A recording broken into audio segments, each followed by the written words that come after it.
Comment devenir bon dans n'importe quel domaine? Bon, il n'y a pas de secret, hein, va falloir travailler. Mais la question c'est combien de temps? Il y a une étude scientifique qui a établi en 1993 une théorie. C'est la théorie des 10 000 heures. Il s'agit du nombre d'heures nécessaires afin de maîtriser n'importe quelle discipline. Bon, 10 000 heures, voilà, c'est pour le chiffre rond à mon avis. Parce que si le mec il dit il te faut 7 392 heures, c'est bon, tu nous saoules. Mets 10 000 et c'est bon. Donc 10 000 heures, ça correspond à combien de jours?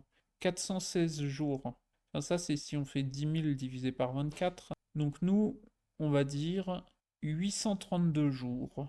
Je parle en temps éveillé, quoi. On va dire que t'es dispo 12 heures par jour dans une journée, quoi. Même si tu vas pas faire toute ta journée sur ce truc-là, mais en gros, il va te falloir 3 ans pour pouvoir dire que tu es un expert. Par contre, pour cette théorie, il y a quand même 3 règles à respecter. Donc, principe de répétition. Devenir un expert, ça dépendra pas du talent, mais plutôt d'un entraînement répété. Ton cerveau, voilà, c'est comme un muscle. Faut l'entraîner, le nourrir pour, euh, pour devenir plus performant, quoi. Ensuite, la deuxième chose, il va pas suffire de travailler sur cette discipline. Il va falloir rechercher la qualité dans ce que vous faites. Si tu t'entraînes pendant 10 000 heures à faire un truc, mais qu'arriver là c'est nul à chier, bah tu y arriveras pas, hein. On va prendre un exemple. Il y a pas longtemps, Inoxtag, il a sorti son documentaire sur l'Everest et voilà, il y a quelques mois, il a monté l'Everest. Le mec, il s'est pas entraîné pendant 10 000 heures à grimper des montagnes. Il a cherché la qualité, c'est-à-dire travailler sur plein de trucs qui n'étaient pas forcément l'alpinisme, mais qui lui ont permis de réussir. Et maintenant qu'il a fait l'Everest, on peut dire qu'il est un peu expert du truc, même si, bon, allez, il y a d'autres gens qui sont plus expérimentés et tout ça. Mais il a cherché la qualité dans le truc. Et c'est ça qui lui a permis d'aller au bout, quoi. Bon, après, il y en a, ils vont dire c'est facile hein, quand t'as de l'argent. Oui, bien sûr. Mais ça peut être intéressant de faire la même chose, mais en s'entraînant vraiment 10 000 heures. Mais bon, ça prend 3 ans quand même. Et ensuite, ben, la dernière règle, c'est la passion. 10 000 heures, c'est long. Donc, fais un truc que tu kiffes. Voilà.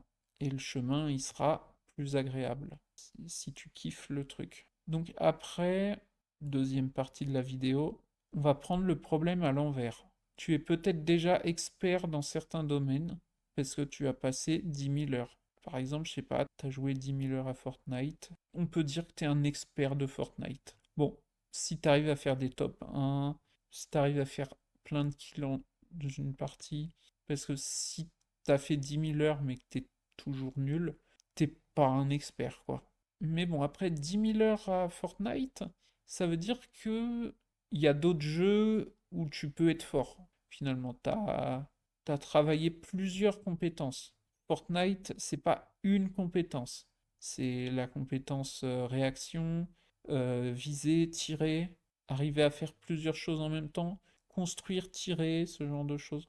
Après, je prends l'exemple de Fortnite, mais c'est nul, quoi. Si tu joues à Minecraft aussi, tu vas apprendre à gérer les ressources, mieux organiser ton inventaire, ce genre de choses. Voilà, c'est toutes ces choses-là. Et je vais prendre mon exemple. Il y a quelque temps, je me suis rendu compte que j'avais quelques compétences en dessin. Bon, c'était pas incroyable non plus, mais c'était bien. Et je me suis dit, mais pourquoi je me rends compte que je suis bon en dessin, quoi. Ben, en fait, quand j'étais petit, je faisais beaucoup de coloriage et je dessinais pas mal, quoi. Et derrière, ben, il y a des centaines d'heures de boulot, quoi. Pendant des années, quoi. Bon, ben, c'est tout pour cette vidéo. J'espère que ça vous aidera à devenir des experts dans certains sujets ou à avoir trouvé que vous étiez un expert, je sais pas, en cailloux. Vous avez ramassé des cailloux dans le jardin, vous avez su les trier, les ranger, enfin, voilà, les reconnaître. Il y a plein de choses comme ça. Et des fois, faut penser qu'est-ce que je faisais quand j'étais gamin, ce genre de choses. Et sur quoi vous avez passé beaucoup de temps.